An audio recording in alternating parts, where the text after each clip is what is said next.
Hello student, the solution of question number 19 is here. NaCl is non-volatile solute. ठीक है, NaCl हमारा क्या है, नॉन वोलेटाइल सॉल्यूट है, मतलब कि ये वेपराइज नहीं होता है। जब इसको हम वाटर में मिलाते हैं तो क्या होता है कि जो वेपर प्रेशर होता है वो डिक्रीज करने लगता है। डिक्रीज करने के कारण क्या होता है, बॉइलिंग पॉइंट इंक्रीज कर जाता है। It means NaCl is non-volatile solute. NaCl on addition of water, total pressure of water decreases, hence boiling point increases. ठीक है, next, methyl alcohol is volatile solute, total vapor of water increases over of solution, so boiling point of solution is decreases. यानी कि अगर हमारा सिर्फ water है तो वो जो है जल्दी वेपराइज होगा। जब उसमें हम नमक मिला देते हैं तो उसका वेपर प्रेशर धीरे धीरे बनने लगता है, मतलब कि वेपराइज जल्दी नहीं होता है। क्यों नहीं होता है? क्योंकि NaCl हमारा नॉन वोलेटाइल है। जब वेपराइज नहीं होता है जिसकी वजह से बॉइलिंग पॉइंट बढ़ जाता है।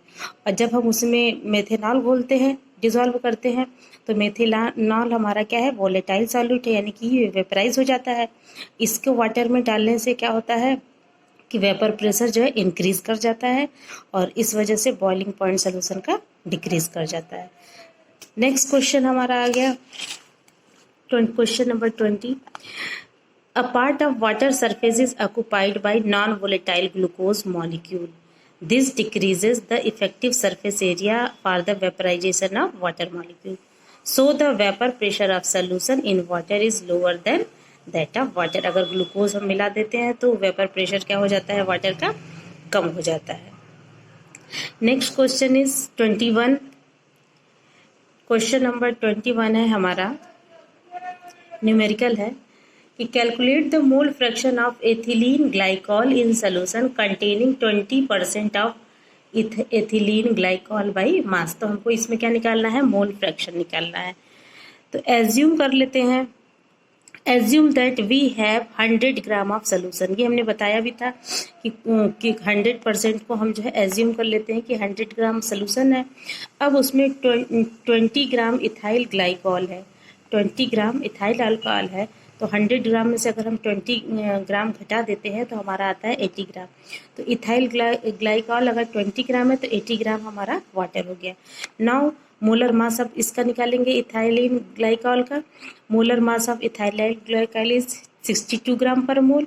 नंबर ऑफ मोल्स निकालेंगे तो number of moles is equal to क्या होता है, मास अपॉन मोलर मास। तो मास हमारा यहाँ पे 20 ग्राम गिवन है और मोलर मास है 62 ग्राम।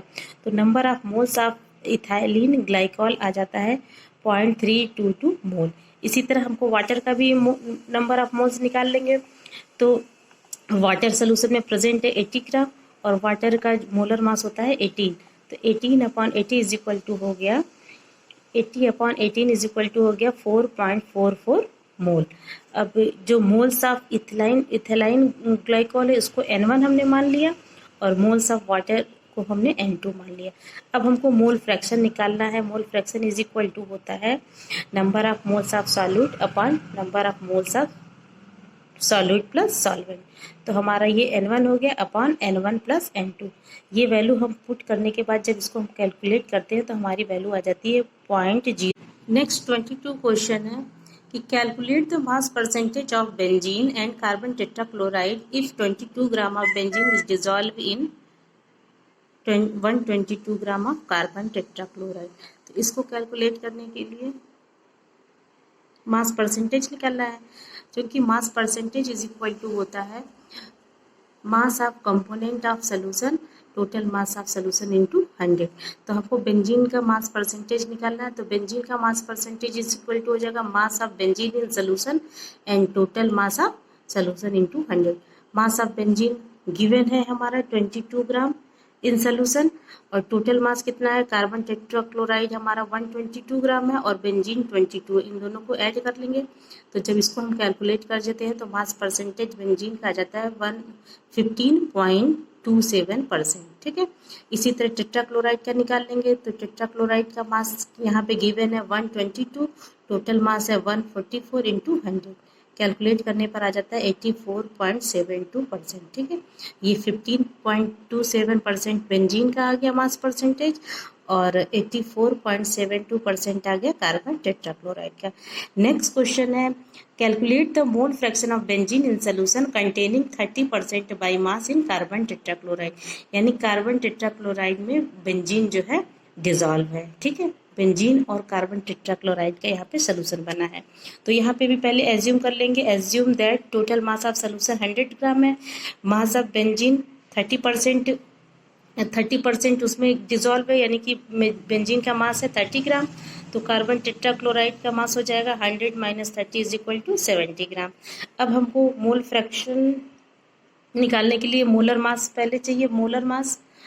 तो मोलर मास बेंजीन का निकालेंगे, आ जाएगा 78 ग्राम पर मोल।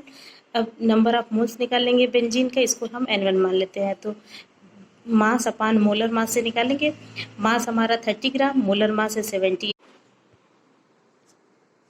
तो इस तरह से molar mass of carbon tetrachloride निकाल लेंगे। मोलर मास आ जाएगा हमारा 154। Number of moles carbon tetrachloride का निकालेंगे, तो मास दिया हुआ है 70 ग्राम, मोलर मास है 154 इज इक्वल टू आ जाएगा 0.4545 मोल।